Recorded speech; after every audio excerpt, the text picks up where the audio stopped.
लोगों को पता है कि आपको चांसेस बार बार नहीं मिलते, तो दोस्तों का सिर्फ चाय नहीं फिर और भी चीजें पी जा सकती हैं कि मैं तो जागा हूँ ये क्या तेरी में कोर्स की हमारे कोर्स की लड़की एक्टिंग कोर्स की लड़की और साउंड वाले के साथ सेट होगी। हम बाइक को ले गए ऊपर जाके स्विमिंग पूल में जब 6-7 टेक हो गए, 2-3 मैगजीन चेंज हो गई, तो राजकुमार उसके बाद चल गए, जानी तुम्हें तकलीफ क्या है, तुम यहाँ पर डायलॉग भूल क्यों जाते हो। हाय गाइस, तो आज हम जिनके साथ बातचीत करने वाले हैं ये टीवी जगत के एक बहुत ही कमाल के किरदार 1983-80s से काम कर रहे हैं। डिफरेंट सिटकॉम्स इनने किए जैसे कि श्रीमान श्रीमती हो, यस बॉस हो और आज के तारक मेहता का उल्टा चश्मा, भाभी जी घर पे हैं और 300 से ज्यादा फिल्में इनकी फेहरिस्त में शामिल हैं। FTI से ग्रेजुएट हमारे साथ हैं राकेश बेदी सर, जिनसे हम आज जानेंगे उनके काम के बारे में, उनकी जिंदगी के बारे में और बहुत कुछ फिल्मों के बारे में। सर की इंस्टाग्राम एक प्रॉपर्टी हाय चाय विद राकेश बेदी, तो उसी से शुरू करते हैं कि सर चाय का इम्पोर्टेंस आपकी लाइफ में क्या? देखो ऐसा है कि एक्टिंग का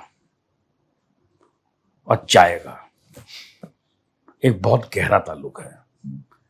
फिर भले ही वो एक्टिंग थिएटर की हो या सिनेमा की हो, थिएटर की हो तो कई दफ़ा ऐसा होता है कि आप चाय और रिहर्सल, शूटिंग में भी चाय और टेक, अगर आपकी शूटिंग एक्सटेंड होगी, पूरी रात जागना है आपको, तो फिर जाहिर है कि चाय के राउंड चलते रहते हैं। और चाय तो हमारे सिस्टम में ऐसा है कि एक, मैं कहूँगा कि सेलिब्रेशन भी एक लगता है, एक टी ब्रेक जो है वो एक सेलिब्रेशन लगता है, एक रिलैक्सेशन लगता है, तो हर लेवल पे चाय आपके साथ जुड़ी हुई है, और तो इसलिए मैंने उसका नाम रखा हाय चाय विद राकेश बेदी। और आपको सबसे ज्यादा चाय पीना किसके साथ पसंद है? ऐसा कुछ नहीं है, मैं दोस्त हूं तो बहुत अच्छा लगता है, तो दोस्तों का सिर्फ चाय नहीं फिर और भी चीजें पी जा सकती हैं। अर्ली इंस्टीट्यूट डेज पे चलते हैं सर, कि दिल्ली से निकले आप और इंस्टीट्यूट पहुंचे। इंस्टीट्यूट की तालीम कितनी इंपॉर्टेंट है एक एक्टर के करियर में? देखिए, मैं 76 में पास आउट हो गया था, यानी कि मुझे समझ लीजिए ऑलमोस्ट 48 ईयर्स हो गए हैं काम करते करते, और 48 ईयर्स से पहले से मैं थिएटर कर रहा हूँ।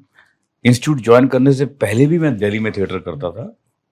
हमारा ग्रुप था अंकुर आर्ट्स, जिसके तहत मैंने 10-12 प्लेस किए, डायरेक्ट भी किए, एक्ट भी किया। लेकिन जब मैं FTI में गया तो मुझे ऐसा लगा कि जो मैं विदाउट एनी ट्रेनिंग करता था, मतलब ऐसा नहीं कि मैं किसी से कुछ सीखा था और मैं थिएटर कर रहा था, अपने मन से ही सीख रहा था, कर रहा था। तो क्या होता है कि जब आप नया थिएटर शुरू करते हैं ना, कोई भी एक्टर, अपनी बात नहीं कर रहा हूं, कोई भी एक्टर दुनिया में जब नया प्ले करता है, नया थिएटर करता है, तो वो हमेशा ही प्लेस फॉर द गैलरी, कि मुझे रिस्पॉन्स मिले, मेरे काम पे तालियां पड़े, लोग पड़े, और फिर बाद में जाके बाहर खड़ा भी हो जाता है कि लोग देखें मुझे, और कहें अरे यार ये लड़का था, इसने ऐसा किया। तो मुझे ऐसा लगा कि जब आपने जो सवाल किया, जब मैं फिल्म इंस्टीट्यूट में गया तो मुझे ऐसा लगा कि जितनी तालीम मैं अभी खुद ही हासिल की मैंने, या अपने दोस्तों के साथ काम करके हासिल की, वो भी मेरी उम्र के थे, ऐसे कोई बड़ा नहीं था, तो हम लोग ऑल हिट एंड ट्रायल कर रहे थे, तो उसको सबको मुझे मिटाना पड़ेगा। I have to erase that from my system.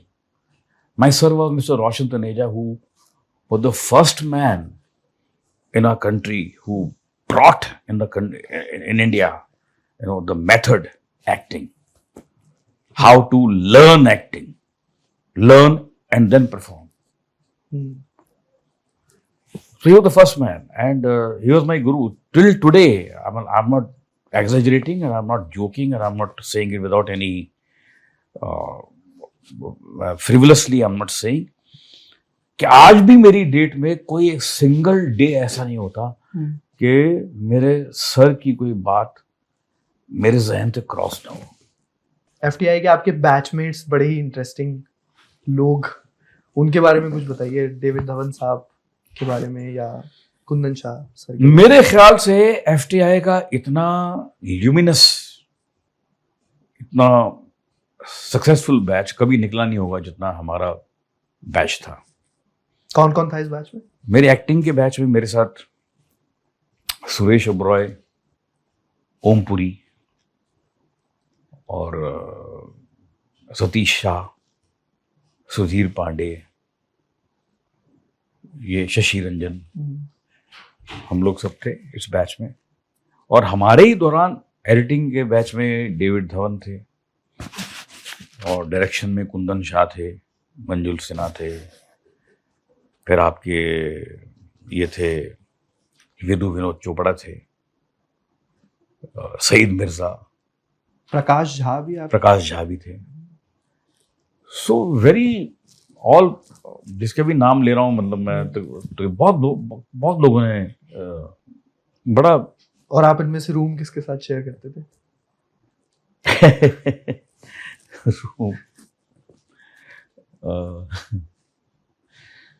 मेरी प्रॉब्लम क्या थी कि मैं हॉस्टल में घुसते ही ना मेरा रूम पहला था। अच्छा, पहला रूम था, D1 उसका नाम था। ठीक है। तो पहला रूम, तो अब क्या है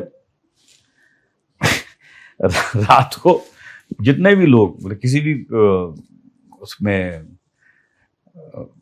बैच के हों या किसी भी कोर्स के हों, तो अगर वो रात को लेट आ रहे हैं तो थोड़ी लगा के आते थे तो उनको मजा आता था रूम पे लाते मारने का कि मैं तो जागा हूं, ये क्या टीम है। तो ऐसे तो मेरे रूम पे तो 24 घंटे मतलब लात, बस जैसे ही सोया लात पड़ती रहती, धाड़, कभी किसी की बड़ी, कभी किसी की बड़ी, कभी है ना।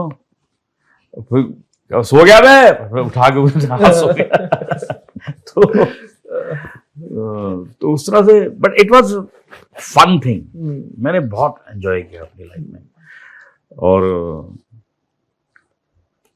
FTI में एक बड़ा मजेदार इंसिडेंट भी है जो मैं, हमारे कोर्स की लड़की थी, उसको साउंड कोर्स का, साउंड डिपार्टमेंट इंजीनियरिंग का लड़का से सेट हो गई उसकी लड़की।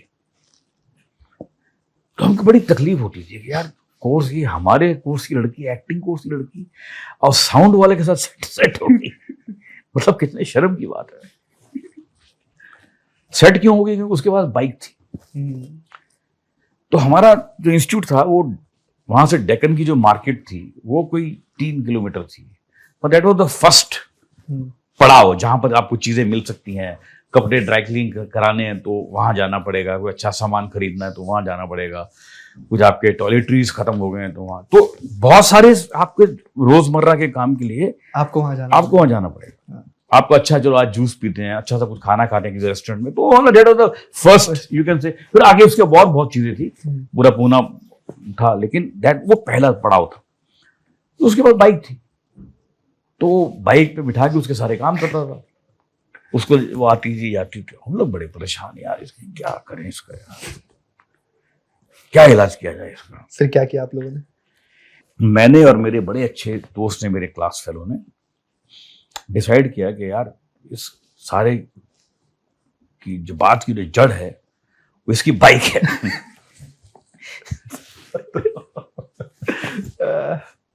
तो पीछे स्विमिंग पूल था एक FTI में, बिल्कुल पहाड़ी के।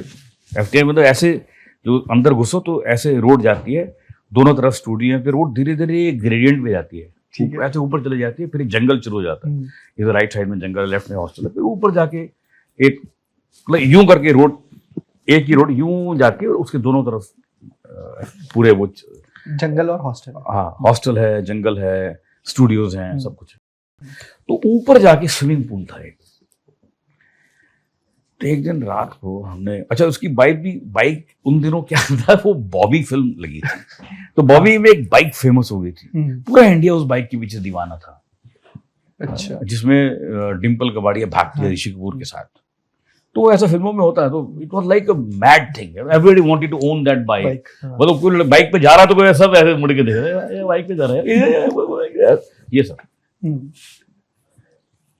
तो एक दिन रात को मैंने और मेरे दोस्त ने डिसाइड किया, उसको बाइक ली उसकी, और रात को कोई 2:30-3 बजे हम बाइक को ले गए ऊपर और जाके स्विमिंग पूल में फेंक दिया। और फिर अगले दिन कैसे उनको नोटिस तो आया? अगले दिन फिर अब हम फेंक तो दिया, अभी हम लोग परेशान के यार ये कुछ तो करेगा, हम वेट करते हैं ना। क्या होता है जब आदमी क्रिमिनल जब क्राइम करता है तो वो फिर क्राइम स्पॉट पे जाता है चेक करने के लिए कि क्या इन्वेस्टिगेशन चल रही है, मेरे ऊपर इल्जाम तो नहीं आ रहा कोई, तो इसलिए वो चेक करने जाता। हम भी गए, तो तब जब हम पहुंचे अगले दिन 12-1 बजे, तो हमने देखा कि साहब उसने डायरेक्टर को बोला, डायरेक्टर ने पुलिस बुला ली। डायरेक्टर कौन? Girish Karnad, the great Girish Karnad, legend Girish Karnad वो द डायरेक्टर। उन्होंने पुलिस बुला ली। तो अभी हम पुलिस के साथ साथ मतलब बाइक ढूंढ रहे हैं अपने, मतलब हमारे दोस्त की, फिक्र मत कर यार वो रो रहा है, हम उसको बना रहे हैं, मैं फिक्र मत कर यार मिल जाएगी यार, ऐसा क्या है यार, घबरा मत यार, मिल जाएगी। तो क्योंकि जो वॉचमैन था उसने बोला साहब गेट से तो बाहर नहीं गई है ये है तो अंदर ही। तो खैर हम उसके बाद ढूंढते मतलब घूमते रहे पूरा एफटीआई, हमने कैंपस पूरा घूमा, और हम कोशिश हमने की कि ये पूल की तरफ जाए ही ना, क्योंकि पूल की जब सुबह हमने जाके देखा स्विमिंग पूल में ऊपर तेल आ चुका था ऑयल तैर रहा था ऊपर, इंजन ऑयल निकल गया होगा उससे। कितना बढ़िया विजुअल है ये। तो हमने ट्राई किया कि अगर ये पूल पे आ गए तो इनको तेल दिखाई देगा और तेल से ये पकड़ लेंगे कि बाइक अंदर पड़ी हुई है। तो हमने उनको वहां तक जाने नहीं दिया, और उसको लड़के को आज तक नहीं पता।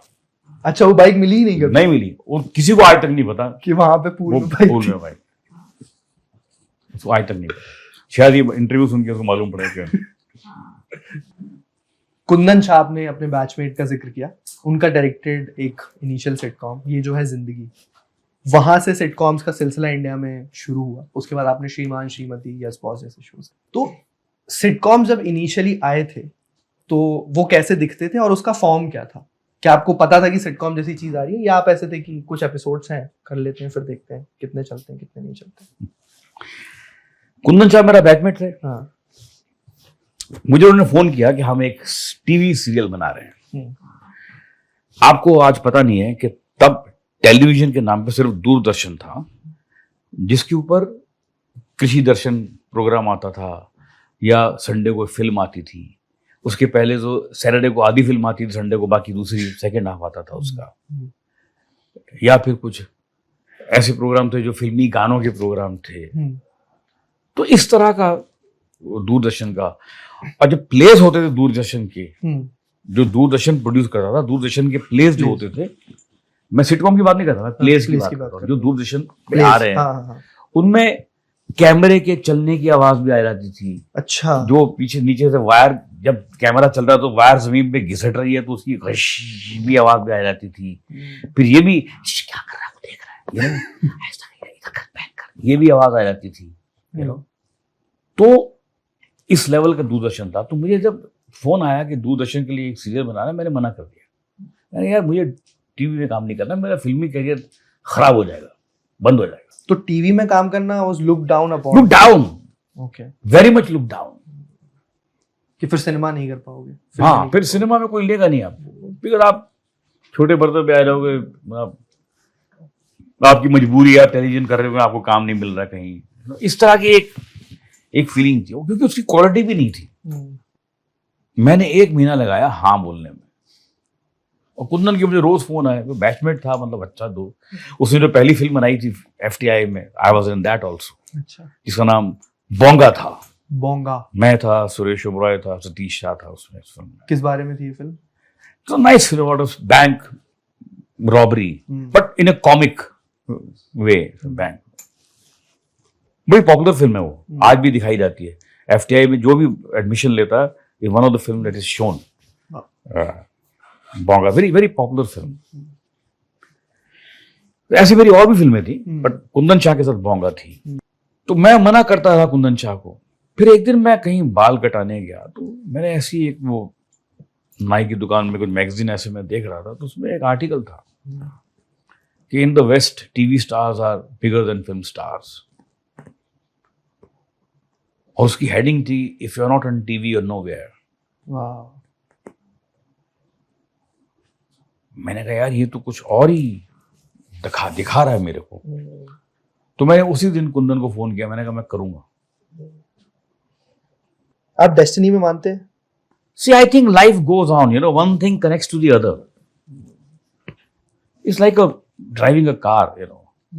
आप गाड़ी में जा रहे हैं तो एक चीज, एक रोड दूसरी से कनेक्ट होती रहती है ना कहीं, आप चलते रहते हैं आगे। अब उसको डेस्टिनी बोलिए, अपना पाथ बोलिए, जो मर्जी बोलिए। तो आपने काम किया फिर? मैंने काम किया। उसके बाद जब उसके 4 एपिसोड आ गए और मैं एक दिन लिंकिंग रोड पे चल रहा था और मुझे जो लोगों ने घेरा है, लड़के लड़कियां, औरतें, बच्चे, अरे राजा राजा राजा राजा राजा राजा राजा, मतलब आई वेंट क्रेजी। मैंने कहा ये क्या हो रहा है यार, ये क्या हो गया? And then I realise that सब फ्राइडे शाम को इंडिया में सड़कें बंद हो जाती हैं।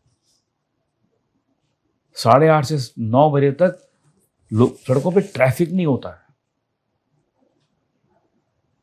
ये जो है जिंदगी। देन जब मैं ट्रैवल करता था, मैंने देखा कि कोई ऐसा घर नहीं है पूरी दुनिया में जिसके पास ये जो है जिंदगी की किसी ना किसी फॉर्म में कलेक्शन नहीं है। And that's how I realise the power of television, कि क्या रीच है टेलीविजन की, क्या इसमें प्रोस्पेक्ट्स हैं। What is your priority, theatre, films और टीवी में? थिएटर मैंने कभी नहीं छोड़ा, कभी भी नहीं छोड़ा। और इट्स मिथ, झूठ है जो ये लोग बोलते हैं अगर आप थिएटर करेंगे आपका फिल्म करियर नहीं बनेगा, आप फिल्में कर नहीं पाएंगे। ये झूठ है। मैं इसका जीता जाता एग्जाम्पल हूँ। मेरे 48 ईयर्स तो मुझे काम करते करते हो गए। 48 ईयर्स में कोई सिंगल महीना नहीं है, एक महीना नहीं है जब मैंने मंच पे पाँव न रखा हो। एक महीना नहीं होगा, एक्सेप्ट 2 years ऑफ कोविड। और उसके बाद भी मैं सर्वाइव कर रहा हूँ, मैं सिनेमा कर रहा हूँ, मैं टीवी कर रहा हूँ। तो ये एक बहाना है थिएटर ना करने का। और मुझे दुख होता है कि जिन लोगों ने एनएसडी से काम किया वो खुद नहीं करते हैं। कि आपने थिएटर सीखा, फिर क्यों नहीं करते हैं आप? लेकिन मैं इस चीज में और बिलीव करता हूं कि थिएटर जो है वो एंटरटेनिंग जरूर होना चाहिए। अगर वो एंटरटेनिंग नहीं है तो उसका कोई मीनिंग नहीं है। आप कितनी भी सीरियस बात करें, कितनी भी, लेकिन उसको ह्यूमर का जामा पहनाकर फिर जब ऑडियंस पे वो फेंकेंगे तो लाफ्टर के बम फूटेंगे। बादल सरकार, गिरीश कर्नाड, मोहन राकेश, विजय तेंदुलकर, इन चारों में से आपने सबसे करीब से किसको पढ़ा और किसको? मोहन राकेश के प्ले देखे मैंने, बादल सरकार के भी देखे हैं। विजय तेंदुलकर का एक प्ले है मसाज, जिसमें आप 24 कैरेक्टर करते हैं, जिसमें मैं अकेला करता हूं। 2 hours माई सोलो परफॉर्मेंस। मैं पिछले 22 साल तक कर रहा हूं और मैं बड़े गर्व से ये कह सकता हूं कि मेरे अलावा ये नाटक किसी ने अटेम्प्ट नहीं किया। वाह। जबकि विजय तेंदुलकर के सारे प्लेस कहीं ना कहीं पूरी दुनिया में होते रहते हैं, हर रोज होते हैं, अलग अलग भाषाओं में होते हैं। लेकिन massage is the only play. जब शुरू किया था तो मराठी में इसके 5 शो हुए थे, 5-10 शो हुए थे। उसके बाद से लेकर आज तक जब से मैंने हिंदी नाटक, क्योंकि प्ले बड़ा सीरियस है। इनफैक्ट जब विजय तेंदुलकर साहब ने देखा था प्ले तो वो नाराज हो गए थे कि मेरा प्ले ही नहीं है। आपसे उनने आके बोला था ये कि? हाँ, उठ के चले गए थे बीच में कि this is not my play. मैं उनके घर पे गया, मैंने कहा सर प्ले आपका है, पॉइंट ऑफ व्यू मेरा है। ऐसे ही मैंने हर कैरेक्टर को एक जामा पहनाया, एक कलर दिया, यू नो। तो अब जैसे राइटर ने लिख दिया कि उसको एक मंत्री के पीए का फोन आता है जिसका गला बैठा हुआ है। अब गला बैठा हुआ तो आपने तो लिख दिया, हाँ, बात वहां खत्म हो गई। अब मैं इस बात को यहां भी खत्म कर सकता हूँ, तो गला बैठा हुआ है और उसकी बात समझ में नहीं आ रही थी। मैं उसको मिला, फिर ये हुआ, लेकिन मैंने उसका गला बिठा दिया। और सुनाइए क्या हाल चाल है, अगर घर में तो ठीक है, कोई प्रॉब्लम है फोन कीजिए, I will there for you. तो ऐसे करके वो 20 मिनट तक रहता है और लोग हंसते हंसते दीवाने हो जाते हैं। तो मैंने उनसे कहा कि सर स्क्रिप्ट तो आप ही की है, पॉइंट ऑफ व्यू मेरा है। तो फिर वो माने, उन्होंने आप सुन के आपको बड़ी मतलब मुझे बहुत खुशी होती है कि एक दिन मुझे बुलाया उन्होंने, बोला राकेश ब्रॉडवे पे न्यूयॉर्क में मेरे प्लेस का फेस्टिवल हो रहा है, तुम मसाज लेके जाओ। आपने बहुत सारे लोगों के साथ, एक्टर्स के साथ रिसेंट टाइम में काम किया, जैसे कि शाहिद हो गए या अभी आप और भी लोग, विकी कौशल हो गए। उन सब से जब आप इंटरेक्ट करते हैं अपनी यंगर जनरेशन ऑफ एक्टर्स से, क्या चीजें आपको सीखने को मिलती हैं उनसे? सी आज की जो जनरेशन है या आज का जो फिल्म मेकिंग का जो प्रोसेस है वो बहुत ज्यादा प्रोफेशनल हो गया। तो डेडिकेशन, कमिटमेंट काफी ज्यादा है आजकल, क्योंकि लोगों को पता है कि आपको चांसेस बार बार नहीं मिलते, और अगर आपको मिल गया चांस तो उसको मेंटेन करना भी, वो भी कोई आसान काम नहीं है। क्योंकि देखिए लाइफ में क्रिकेट की तरह 12th मैन हमेशा तैयार खड़ा होता है, क्या कभी भी रिप्लेस हो सकता कभी रिप्लेस होता है, उसको एक मौके की तलाश है। ऐसे हमारे कितने एग्जाम्पल हैं क्रिकेट में, हजारों एग्जाम्पल हैं कि एक आदमी को एक मौका मिला, उसने साला उसके बाद जिसके लिए मौका मिला था उसको भी अंदर नहीं आने दिया वापस, यू नो। तो 12th मैन बहुत डेंजरस होता है उससे बच के रहना चाहिए। राइट नाउ एक थ्योरी है डार्विन की, सर्वाइवल ऑफ द फिटेस्ट, जो आप जिस एक बड़ा अच्छा शेर है इस बात। जी जी बिल्कुल। रियाजत बोलते हैं, रियाज जी। कोई ये नहीं देखता कि कितनी है रियाजत किसकी, कोई ये नहीं देखता कि कितनी है रियाजत किसकी, लोग आसानी को आसान समझ लेते हैं। तो आप ये नहीं देख रहे कि उस आदमी ने कितने साल प्रैक्टिस की, कितने महीने प्रैक्टिस की, अकेला कितना लगा रहा, वो नजर नहीं आ रहा आपको, but he is making it look easy. तो कोई ये नहीं देखता कितनी है रियाजत की, वो किसी को देखनी भी नहीं है। ये तो मैंने कहा, वहां सामने स्टार लगा हुआ है, बोर्ड, बिल बोर्ड पे शाहरुख खान लगा हुआ है, मुझे वहां होना है, लेकिन उसकी जो ग्राइंड है, बच्चन साहब की जो ग्राइंड है, बच्चन साहब को आज की जनरेशन अमिताभ बच्चन जानती है, यू नो, अमिताभ बच्चन। मैंने अमिताभ बच्चन की देखी है कि लाइन से 10 फिल्में flop. In film line they say that you are as good as this Friday. Wow. You are as good as this Friday, boss. This can just go. मुझे इसमें कोई इंटरेस्ट नहीं है कि आपकी पिछली फिल्म कितनी बड़ी सक्सेस थी।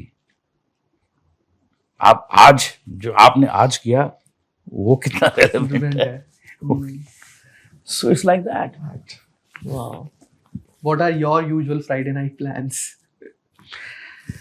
देखो, being a character actor or you know an actor who can play different roles, so what happens is हमारे ऊपर, हम जैसे लोगों के ऊपर प्रेशर कम होता है फिल्म का, सक्सेस का या फेलियर का, यू नो।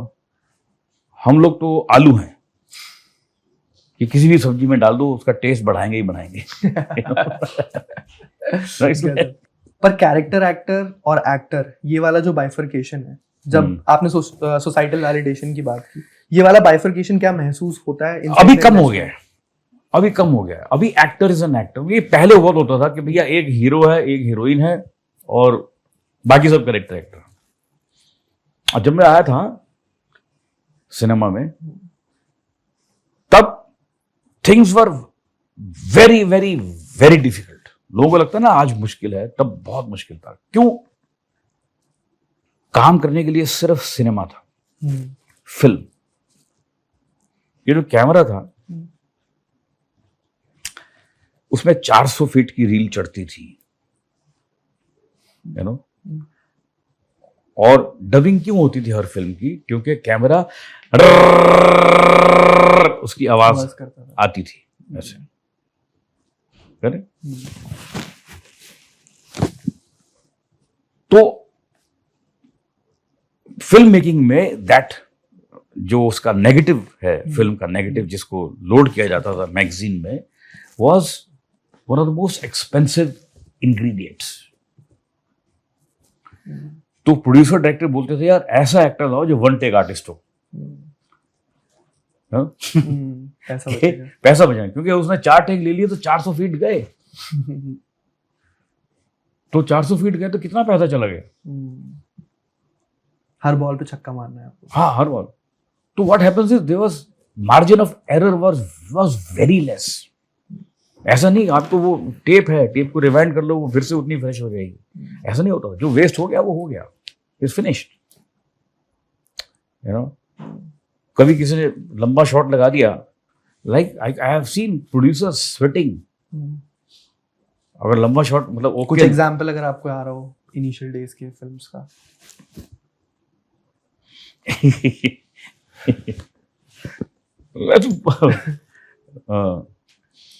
मैं एक फिल्म कर रहा था राजकुमार साहब के साथ। मैं राजकुमार के साथ बहुत सारा काम किया जी।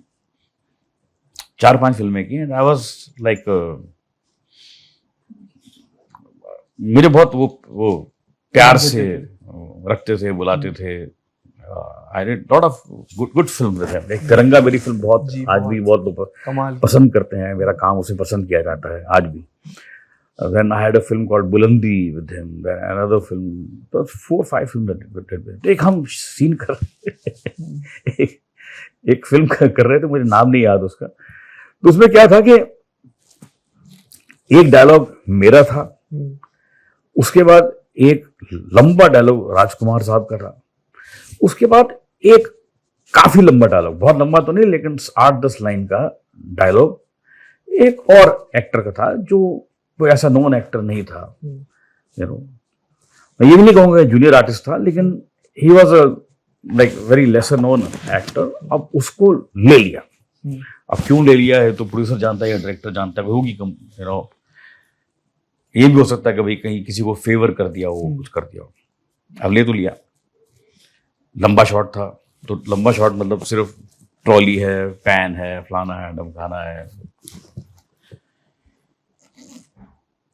तो कुछ शॉट हुआ, मैं अपना डायलॉग बोलूं, राजकुमार अपना डायलॉग बोले, उस पे जाए 1-2 लाइन में cut cut cut cut cut to fumble and forget, you know. जब 6-7 टेक हो गए, 2-3 मैगजीन चेंज हो गई, तो राजकुमार उसके बाद चल गए, जाने तुम्हें तकलीफ क्या है, तुम यहाँ पर डायलॉग भूल क्यों जाते हो। सर मैं ना वो लाइन बोलता हूँ ना, तो इस पॉइंट पे आके ना मुझे सांस लेनी पड़ती है सर। तो जब सांस लेता हूँ ना ऐसे, तो थोड़ा सा नर्वस हो जाता हूँ, तो फिर अगली लाइन ठीक से निकल नहीं पाती। तो राजकुमार साहब ने उनके कंधे पे हाथ रखा, जाने एक काम करो, सांस घर जाके लेना, यहाँ खाली डायलॉग बोलो। यूजुअली आप क्या एडवाइस देना चाहते हैं लोगों को, कि अगर मैं आपसे पूछूं कि व्हाट इज एक्टिंग और what is one thing that you think कि सस्टेन करती है एक्टिंग में थ्रू आउट, वो क्या होगा? यार देखो, कमिटमेंट से बड़ी कोई चीज नहीं है। कमिटमेंट और डेडिकेशन, इससे बड़ी कोई, देखो आपका जो टैलेंट है वो तो हर आदमी का अपना होता ही है। लेकिन मैं ऑन ए लार्जर पिक्चर मैं ये समझता हूं कि talent is just one part of an actor's life. It is one part, one may be major chunk, but you can't say it's 100% because it's a package. It's a package, how you deal with people, how you conduct your career.